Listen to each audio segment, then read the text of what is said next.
কি জানতে চান বলুন। আপনার মতো আমিরার কি আছে? আগে তো ছিল কাশেম, ওর অনেক বড় কারোবার। আগে ছিল, এখন নেই? না, এখন নেই।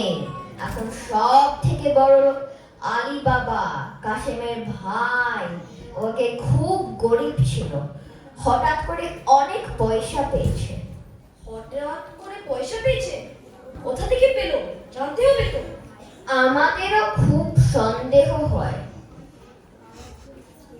আর একজন আছে, খুব সন্দেহ, মুস্তাফা, বলে নাকি একটা কাটা লাশ জড়া দিয়েছে। সে কি?